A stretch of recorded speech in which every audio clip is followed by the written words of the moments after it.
जय श्री राम दोस्तों, कैसे हैं आप सब? हो तो बढ़िया होंगे। अभी हम बात करने वाले हैं छोरी 2 मूवी के बारे में, जो कि छोरी का सीक्वल है।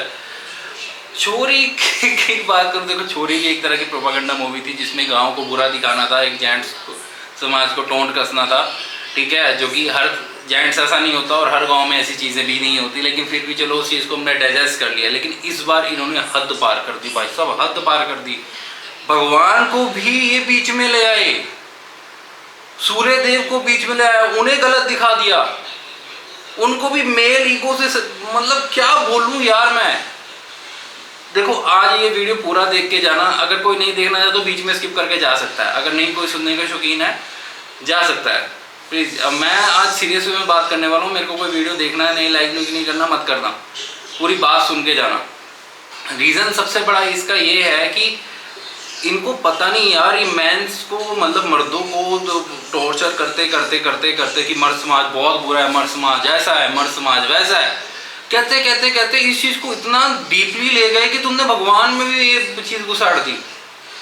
देखो स्टार्टिंग में आपको पता ही है, नुसरत भरूचा है, गर्मीश है एज अ समीर जो पुलिस इंस्पेक्टर है, और साक्षी है नुसरत भरूचा, जो दो ये मेन लीड में है कैरेक्टर्स।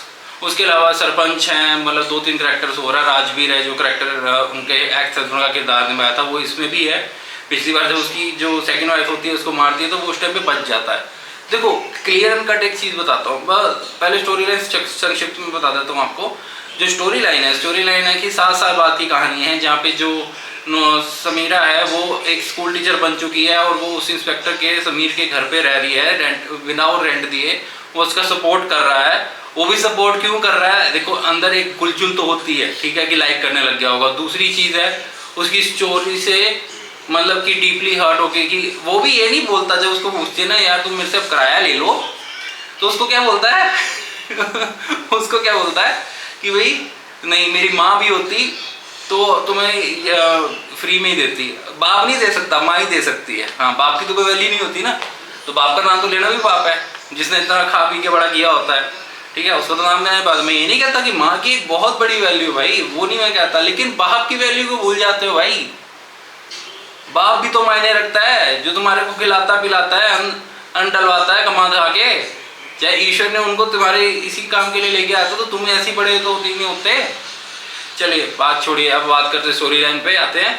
जो स्टोरी लाइन है कि नुसरत की जो बेटी है उसको सनस्ट्रोक से दिक्कत है, मतलब सन की कोई एलर्जी है, कि उसको जो सूरज की किरणें हैं वो बाहर निकलते ही जलने लग जाती है। तो इस कारण क्या उसको वो चाहती है कि उसकी स्टडी घर के अंदर ही हो, और वो जो उसकी एक्स वाइफ होती है राजवीर की, मतलब कि एक्स के सेकंड वाइफ लगा लो, जिसके बाद वो नुसरत से शादी करता है समीरा से, तो वो भी इसके साथ ही रह रही होती है और दोनों मिलकर उसकी बच्ची को पाल रहे होते हैं। तो अचानक इनको एक दिन वापस उस गाँव में जाना पड़ता है जहाँ पे इनको जो सोहा खेमू ही है ना, हाँ, सोहा खेमू का जो किरदार है वो किरदार क्या है, वो एक दासी का किरदार निभा रही है जिसके पास मैजिकल पावर्स हैं। तो वहीं पे एक तरह से एक उसके तौर पे वो घुसती है, मतलब एक वैम्प के रूप में, और वो उसको सम्मोहित करके बच्ची को अपने साथ ले जाती है और बाहर तक मतलब ले जाती है जहाँ वो आदमी खड़े होते हैं सारे वो गांव के लोग, और उसको और किडनैप करके दोनों को ले जाते हैं, ठीक है। अब उस टाइम नुसरत मतलब कि समीरा और समीर आने वाले होते हैं, वो पहले पहुंच जाती हैं।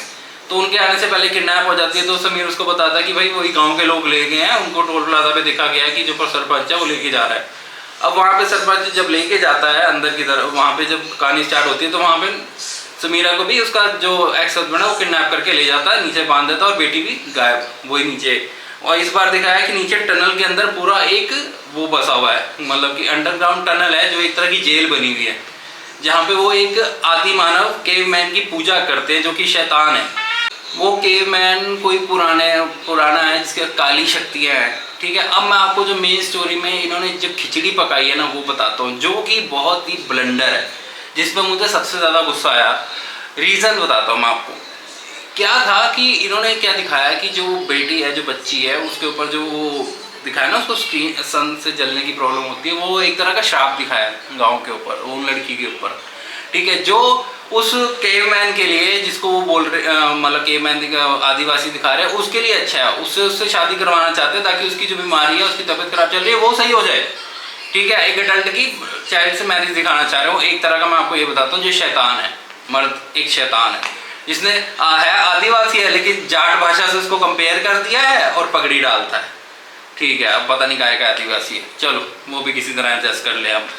अब वो बात करते हैं स्टोरी जो वो सुनाती है बच्ची को कन्विंस करने के लिए कि वो खुद से एग्री कर जाए, मतलब कि वो दुल्हन बनने के लिए, यही प्रथाओं का वो रिवाज होता है कि उसको खुद से एग्री करना। तो वो कहानी क्या सुनाती है सोहा अली खान, जो उसकी पहली वाइफ होती है उस आदिवासी की। तो वो उसको कहानी सुनाती है कि भाई एक राजा था, ठीक है, राजा को क्या संतान नहीं हो रही थी, तो संतान के लिए उसने सूर्य से प्रार्थना करी, तो सूर्य ने उसको संतान दे दी, लेकिन वो उसकी हो गई छोरी। तो छोरी उसको नहीं चाहिए थी, उसको तो अपना समाज बढ़ाना था, जैसे छोरे के बिना तो चलो छोरा आपका फ्यूचर हो सकता है यार, संतान आगे अगर बढ़ानी है तो उसमें तो लड़की भी काम आएगी ना, क्यों लड़की लड़के की जगह काम क्यों नहीं कर सकती, ठीक है। बट उन्होंने ऐसा कोई सोचता नहीं है आज के टाइम में, बिल्कुल भी ना गाँव में ना शहरों में, बहुत ही ज़्यादा, और जहाँ सोचते हैं वो इनमें दिखाने की हिम्मत है नहीं। चलो ठीक है, अब आगे बात करते हैं। ठीक, तो यहाँ पे फिर कहती जो सूर्य भगवान को, मतलब जो सूर्य देव है, इन्होंने भगवान नाम भी डिनोट नहीं किया कहीं भी।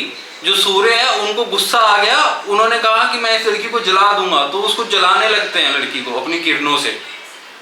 मेंटेलिटी देखो इनकी कि सूर्य नारायण को, सूर्य भगवान जिनको नारायण ने सबसे पहले गीता पाठ सुनाया था, उनको ये पॉइंट आउट कर रहे हैं किस तरह से, कितने घिनौने तरीके से उनको भी मर्द जाति वगैरह में इन्वॉल्व कर दिया इन्होंने, ठीक है। तो भाई साहब उसके बाद क्या करते हैं वो कि जो क्या बोलते हैं उसको, हाँ, फिर वो बताते हैं कि अंदर से केव मैन आता है, जो आदिवासी आता है, वो उसको अपने पास ले जाता है, लड़की को अपनी जादुई शक्ति से ठीक कर देता है और उसके साथ मतलब रहने लगता है, उसको खिलाता पिलाता सब कुछ है। तो छोरी भी इम्प्रेस हो जाती है, छोटी छोरी दिखाते हैं सोहा अली खान को, जो स्टोरी सुना रही होती है अपनी सोहा खेमू।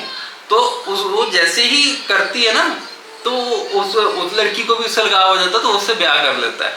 तो उस राजी खुशी खुश होता है, तो वो उसको अपनी शक्तियाँ दे देता है, मतलब उस बच्ची को कन्विंस करने के लिए कि तेरे को भी मैजिकल पावर्स मिल जाएंगी, पंख मिल जाएंगे एंड ऑल दैट। तो उसको कन्विंस करके, ये स्टोरी जब मैं सुन रहा था ना, मेरा सॉरी यार गाली निकल रही, मुझे गुस्सा चढ़ गया। तुमने भगवान को भी नहीं छोड़ा, मर्द औरत जाति तो प्रजाति में डालने से पहले भगवान को भी नहीं छोड़ते तुम लोग यार। काहे की मेंटेलिटी है तुम लोगों की यार, काहे किस तरह की गिनौनी मेंटेलिटी है। शायद डायरेक्टर का बाप जल्लाद होगा, शायद इस करके उसने बाप पे कहानी बना दी होगी, मुझे तो ऐसे ही लग रहा है। उसका बाप भी जल्लाद था, नाम भी साले का अजीब सा ही है, विशाल फुरिया, पता नहीं क्या नाम है, मेरे को समझने अजीब से प्राणी पैदा हो जाता है धरती पे, ठीक है। तो यार तुमने जो बनाना बनाओ, जो एजेंडे फालतू का फेमिनिज्म दिखाना है दूसरा दिखाओ, गाँव को तुमने गलत दिखाना, चलो वो भी ठीक है, तुम दिखा लो। तुम पुराना गाँव दिखाते तो मान लेते, आज के टाइम में तो ऐसे लोग अवेलेबल नहीं है।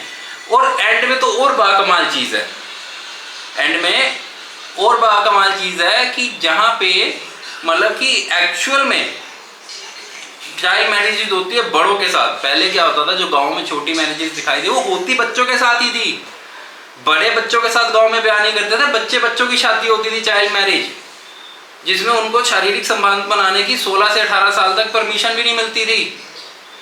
हाँ, ये हो सकता है कई जगह थोड़े बहुत गलत लोग हों कि पहले परमिशन दे देते हों उनको, हालांकि दोनों ही चीज़ें गलत है। मैं उस चीज़ से भी एग्री नहीं करता कि 16 और 18 पे एग्री हो जाना चाहिए, वो भी मेरे हिसाब से बिल्कुल गलत है। लेकिन वो पुरानी प्रथा थी जो होती थी, अब वो बंद हो चुकी है, वो भी लोगों की अपनी अब नहीं है इसमें भाई साहब। और वो बड़ों से बच्चों की मैरिज नहीं करवाते थे कि एक बड़े बुजुर्ग से या 50 साल के बंदे से 9 साल की बच्ची का ब्याह करा रहे हैं, 10 साल की बच्ची का करवा रहे हैं, और जहाँ पे हो रहे हैं बोलने की औकात है तेरे में अगर औकात है, ये देखो मैं दिखाता हूँ कहाँ पे होता है चाइल्ड मैरिजेस, उनका दिखाना अगर हिम्मत है तो। अगर तू उनका नहीं दिखा सकता, उनको नहीं मतलब उनको गलत नहीं दिखाना चाहता, तो हिंदू को गलत क्यों दिखा रहा भाई तू? गाँव को क्यों बदनाम करने में लगा हुआ है? अगर तेरे घर की स्टोरी छापनी तो अलग से छाप लेना भाई। तो लिटरली मैं तो भाई बिल्कुल डिसअपॉइंटेड। और हॉरर की बात करूं तो हॉरर तो इसमें बिल्कुल भी नहीं है, कहीं भी आपको डर वगैरह, कोई स्पोकी सीन्स वगैरह कुछ भी नहीं है। बस वो आपको, अगर आपको सफोकेशन से फील होती है, या एक ऐसी दीवार में, कहते हैं ना, जैसे आपको दीवार में रख दें जहाँ पे एक पीला सा पुराने बल्ब होते थे, जो 40 वाट का बल्ब लगा हुआ है, और वहाँ पे पूरी तरफ दीवार जिन्हें अंधेरा ही अंधेरा है खाली, अगर ऐसा चीज देख के आपको डर लगता है तो वो उसके लिए है। जैसे कि खान लगा लो, अगर ये चीज़ें देख के आपको डर लगता है तो ऑब्वियस ही बात है, आप थोड़ा बहुत डर सकते हो, लेकिन मुझे तो पर्सनली बिल्कुल इस मूवी को देख के कोई डर नहीं लगा। मेरे लिए तो ये बिल्कुल जीरो बटा सन्नाटा मूवी है। मैं तो ऐसी मूवीज़ को देखना भी पसंद है। मुझे लगा था चलो यार कुछ तो अलग दिखाएंगे, बट इन्होंने वही कचरा रिपीट करा और हद ही पार कर दी। तो मेरे लिए तो टोटली डिसअपॉइंटमेंट मूवी थी। आपने अगर देख ली है, आपका रिव्यू क्या है आप ज़रूर बताना, कमेंट करके ज़रूर बताना, लाइक एंड सब्सक्राइब करके जरूर जाना। जय श्री राम।